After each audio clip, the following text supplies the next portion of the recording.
what about the saga or the soap opera, the reality series of the Pittsburgh Steelers? I mean, you're getting the comments of Le'Veon Bell just recently talking about, the organization wants to win, but Ben Roethlisberger wants to win his way.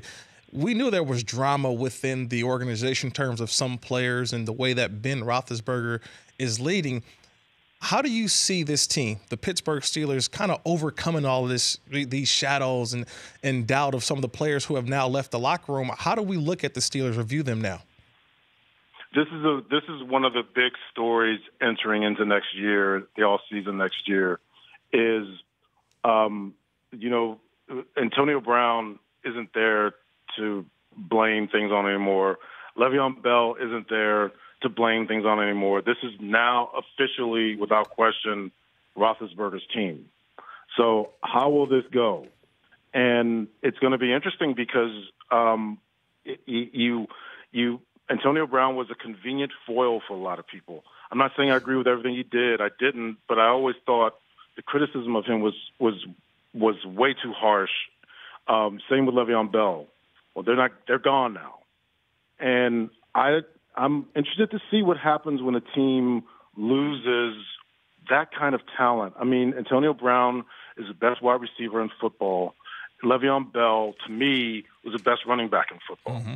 That is a lot of talent to lose in essentially 1 to 2 years. I mean, how does a team recover from that? And it's not like Ben Roethlisberger is 23. So this is going to be really interesting to watch. And how would you just Smith-Schuster react to not living off of Antonio Brown being double teamed? We know Connor had a good year, but will he be able to be healthy the whole year? Will he be able to stay healthy and come close to Le'Veon Bell? Maybe he can, maybe he can't. And what will Ben look like?